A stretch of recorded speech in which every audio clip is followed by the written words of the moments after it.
مگر میں دل و دماغ سے یہ فیصلہ کر چکا تھا کہ میں اب حقیقت جان کر ہی چھوڑوں گا۔ تجسس سے فل مائنڈ بھی کبھی کبھی بونگیاں مروا دیتا ہے۔ خیر، مجھے یہ مشن مکمل کرنے کے لیے ایک عدد ساتھی درکار تھا۔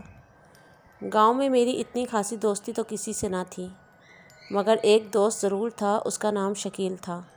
میں نے یہ سارا واقعہ اس سے ڈسکس کیا۔ پہلے تو وہ آئیں بائیں سائیں کرتا رہا، شاید ڈر رہا تھا، مگر میں نے پمپ سیمپ لگا کر اسے تیار کر لیا۔ ہم نے فیصلہ کیا کہ دن کے وقت جا کے پہلے اچھی طرح جائزہ لیا جائے۔ خیر، آج کا دن اسے ساتھ ملانے میں گزر گیا۔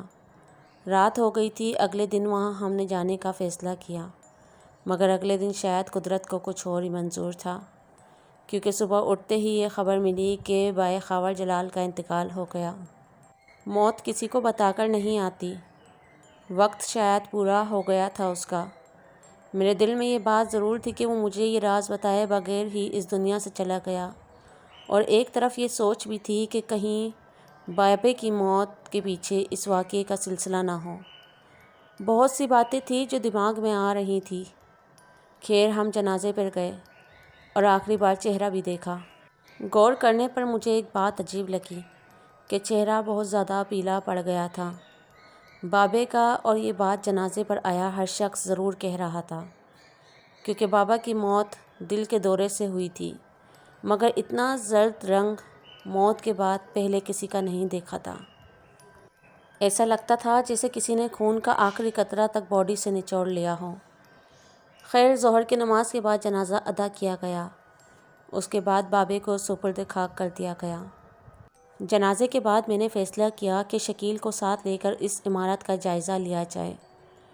شکیل کرکٹ کھیلنے گراؤنڈ گیا ہوا تھا، میں بھی وہاں چلا گیا۔ شکیل کو ساتھ لے کر میں اس عمارت کی طرف چل دیا۔ راستے میں یہ نوٹ کیا کہ شکیل ڈرا ہوا لگ رہا ہے، مگر میں نے اسے باتوں میں لگائے رکھا تاکہ یہ کہیں ڈر کر بھاگ نہ جائے، کیونکہ راستے میں اگر پاؤں کے نیچے کوئی تنکا بھی ٹوٹتا تھا تو شکیل کے کان کھڑے ہو جاتے تھے اور وہ گاؤں واپس بھاگنے کا بہانہ بنانے لگ جاتا۔ اس کی وجہ یہ بھی تھی کیونکہ آج سے پہلے بابے خاور جیسی موت کسی نے نہیں دیکھی تھی۔ آخرکار ہم لوگ عمارت کے پاس پہنچ گئے۔ 2:30 بج رہے تھے، مگر آج دن ہونے کے باوجود سناٹا چھایا ہوا تھا۔ گیٹ پر پہنچنے پر شکیل صاف جواب دے گیا کہ وہ اندر بالکل نہیں جائے گا۔ اچھا، اندر تو اندر، وہ باہر گیٹ پر اکیلا رہنے کو بھی تیار نہ تھا۔ مصیبت تھی میرے لیے۔ خیر، اسے سمجھا بجھا کر میں نے گیٹ کے باہر کھڑا کر دیا۔ گیٹ کے بڑے حصے کو تالا لگا تھا، مگر کھڑکی نما چھوٹا دروازہ جو اسی گیٹ کا حصہ تھا کھلا ہوا تھا۔ شکیل کو حوصلہ دے کر میں خود عمارت میں داخل ہو گیا۔ یہ عمارت اتنی وسیع و عریض تو نہیں تھی۔ گیٹ کے ساتھ ایک چھوٹی راہداری تھی، اور راہداری کے لاسٹ پر سرکاری عمارتوں کی طرح برآمدہ ٹائپ بنا ہوا تھا، اور پھر عمارت کے کمروں کا آغاز ہو جاتا جو تعداد میں شاید 5 ہوں گے۔ لیکن میں نے ایک بات ضرور نوٹ کی تھی، ایک تیز قسم کی بو ناک میں چبھ رہی تھی۔ ایسا لگ رہا تھا جیسے کہ کوئی جانور مرا ہو۔ میں عمارت کی طرف بڑھتا چلا گیا۔ دن کا وقت ضرور تھا، مگر پھر بھی اس راستے کی ویرانی نے ایک دہشت پیدا کر رکھی تھی۔ اب میں برآمدے میں داخل ہو چکا تھا۔ برآمدہ اور عمارت انتہائی خستہ حالت میں تھے۔ برآمدہ زیادہ بڑا نہیں تھا، اور اس برآمدے کے ساتھ 2 کمرے بھی منسلک تھے۔ میں کمروں کی طرف بڑھتا چلا گیا۔ ان دونوں کمرے کے دروازے لوہے کی مضبوط چادر سے بنے ہوئے تھے، لیکن وقت کی تلوار کا گہرا اثر صاف دکھائی دے رہا تھا۔ جگہ جگہ زنگ نے دروازوں کو بوسیدہ کر رکھا تھا۔ ہاں، مگر دروازوں پر ابھی بھی تالے لٹک رہے تھے۔ میں کمروں کا سرسری جائزہ لینے کے بعد آگے بڑھ گیا۔ ان کمروں کی پشت پر مزید 3 کمروں کی قطار تھی، جو ان کمروں سے کچھ ہٹ کر تعمیر کیے گئے تھے۔ ان کمروں کی ساخت بتا رہی تھی کہ ان کی تعمیر برآمدے والے کمروں سے پہلے کی ہے۔ ان 3 کمروں کے ارد گرد بہتات میں جھاڑیاں اور درخت موجود تھے۔ غرض یہ کہ ان کمروں کا منظر پہلے حصے سے زیادہ ہیبت ناک نظر آ رہا تھا۔ میں آگے بڑھ رہا تھا کہ اچانک مجھے پھر سے وہی احساس ہونے لگا جو اس رات کو ہوا تھا، بالکل وہی احساس جیسے مجھے پھر سے کوئی گھور رہا ہو، مگر میں اپنے ڈر پر قابو پا کر آگے بڑھتا گیا۔ اب میں ان تینوں کمروں کے فرنٹ پر کھڑا تھا اور شام کے سائے کافی بڑھ چکے تھے۔ کیونکہ سردی کے دن چھوٹے ہوتے ہیں اس لیے تجسس میں مجھے یہ بات خیال میں ہی نہ رہی۔ وقت اب 4:30 کا ہو گیا تھا۔ میں اتنا غرق ہو کر جائزہ لے رہا تھا کہ باہر شکیل کا بھی مجھے خیال نہیں رہا۔ وہ پہلے سے ہی کافی ڈرا ہوا تھا۔ خیر میں نے واپسی کا سوچا اور گیٹ کی طرف لوٹنے لگا۔ میں ابھی برآمدے سے آگے ہی بڑھا تھا کہ گیٹ کے آگے کچھ ہلچل محسوس ہوئی۔ میں یہی سوچ رہا تھا کہ باہر سے مجھے شکیل کی ایک انتہائی خوفناک چیخ سنائی دی۔ اس اچانک واقعے سے میں کافی بوکھلا گیا اور بے تحاشا دوڑنے لگا۔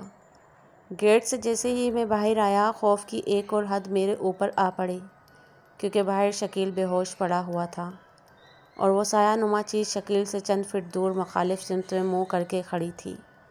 اس اچانک رد عمل کی وجہ سے میرا بیلنس بھی بگڑ گیا اور گرتے گرتے بچا۔ اب یہ سایہ دن ہونے کی وجہ سے بہت واضح نظر آ رہا تھا۔ اس کے جسم پر سیاہ لباس، وہ بھی تار تار ہوا، اور انتہائی غلیظ بدبو۔ انگلیوں کے ناخن 2 انچ لمبے، گردن دھڑ سے کافی باہر نکلی ہوئی۔ لباس کی ایک نکر اس سائے کے پیچھے کافی لمبی زمین کے ساتھ لٹک رہی تھی، بس چہرہ مخالف سمت ہونے کی وجہ سے دکھائی نہیں دے رہا تھا۔ ایک بار تو مجھے احساس ہوا کہ اب زندگی ختم، ٹاٹا بائے بائے، مگر مجھے شکیل کے پیروں میں کچھ ہلچل محسوس ہوئی۔ اس سے مجھے تسلی ملی کہ کم سے کم شکیل مرا نہیں ہے، اور حیرت اس بات پر بھی کہ پیچھے میرا شور ہونے کے باوجود اس سائے نے مڑ کر مجھے دیکھا تک نہیں اور وہیں کھڑا رہا۔ اس کے جسم سے اٹھنے والی بدبو نے سانس لینا مشکل کر دی تھی۔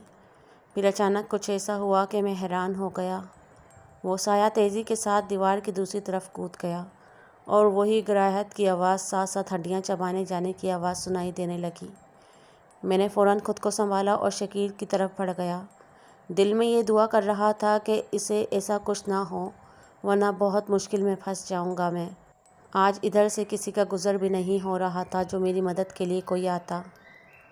خیر دل بڑا کر کے میں نے شکیل کو سیدھا کیا اور اس سے مجھے تسلی ہوئی کہ شکیل صرف بے ہوش ہوا تھا۔ جیسے تیسے کر کے میں نے اسے ہوش میں لانے کی کوشش شروع کر دی، کیونکہ اب مغرب کا وقت گزر چکا تھا، اس لیے دن نے اندھیرے کی چادر اوڑھنا شروع کر دی تھی۔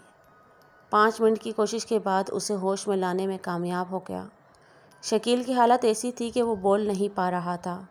بڑھتے ہوئے اندھیرے کے پیش نظر میں نے اسے سہارا دے کر نکلنے میں عافیت سمجھی، کیونکہ یہ 100% یقین ہو چکا تھا کہ یہاں ٹھہرنا اب اپنی موت کو آواز دینے کے مترادف ہے، کیونکہ وہ سایہ نما مخلوق کبھی بھی واپس آ سکتی ہے۔ ادھر شکیل حوصلہ نہیں پکڑ پا رہا تھا۔ ڈر و ہیبت اور رات کی بڑھتی ہوئی چادر نے سنسنی پھیلا رکھی تھی۔ خیر شکیل کو سہارا دے کر میں نے اس عمارت سے دور ہٹنا چاہا۔ اب شکیل بھی کچھ سنبھل چکا تھا، مگر وہ منہ سے کچھ بول نہیں رہا تھا۔ ایسا لگ رہا جیسے اس کی آواز اس سائے کے ساتھ ہی چلی گئی ہو۔ ہم عمارت سے اتنی دور آ گئے تھے کہ اب دور سے مکمل عمارت ہمیں نظر نہیں آ رہی تھی۔ اب پہلی دفعہ شکیل نے زبان کھولی۔ زبان کیا کھولی، سیدھی مجھے گالی ہی بک دی۔ اس نے پھر ایک کے بعد ایک 5-6 گالیاں صرف اس کے منہ کی طرف دیکھ رہا تھا۔ شاید خوف اور ڈر کے باعث اس کا نروس بریک ڈاؤن ہو گیا تھا۔ میرے پاس سوائے چپ رہنے کے کوئی چارہ نہ تھا۔ پھر آہستہ آہستہ وہ نارمل ہو گیا اور بعد میں سوری بھی ہوا۔ نارمل ہونے کے بعد میں اور وہ اس عمارت سے کچھ دور مٹی کے ایک ٹیلے پر بیٹھ گئے۔ شکیل تم نے اسے دیکھا؟ میں نے پوچھا۔ شکیل نے ایک جھلجھری لی اور کانوں کو ہاتھ لگا کر اللہ سے پناہ مانگنے لگا۔ پھر بولا، ساحل یار آج تو تم نے مجھے مروا ہی دینا تھا۔ اللہ کی پناہ میں دوبارہ تیری باتوں میں کبھی نہیں آؤں گا، اور نہ تیرے ساتھ پھر کبھی اس عمارت کی طرف آؤں گا، بلکہ اب میں یہ گاؤں چھوڑ کر باہر ہی چلا جاؤں گا۔ اچھا اپنی رام لیلا بعد میں مجھے بتا، وہ کیا چیز تھی؟ میں نے کہا۔ اس نے پھر جھلجھری لی اور کہا کہ ساحل میں تیرا انتظار کر رہا تھا، کافی دیر ہو گئی، تمہیں اندر گئے، اسی لیے میں نے موبائل نکالا اور وہاں گیٹ کے پاس بیٹھ کر گیم کھیلنا شروع کر دی۔ جلد گیم سے بور ہو گیا، پھر سیلفیاں لینے لگا۔ میں عمارت کو اپنی بیک گراؤنڈ میں لا کر سیلفی لینے کی کوشش کر رہا تھا کہ اچانک مجھے عمارت کے اوپر کوئی سایہ نظر آیا اور غائب ہو گیا۔ وہم ہوگا سوچ کر پھر میں فوٹو شوٹنگ میں مصروف ہو گیا۔ ابھی 2 منٹ ہی گزرے ہوں گے کہ مجھے پاس سے ہی گھرراہٹ کی آواز آنے لگی۔ میں ڈر گیا۔ پھر جیسے ہی میں پیچھے مڑا تو ایک بہت ہی بھیانک شکل بالکل میرے چہرے کے پاس نظر آئی۔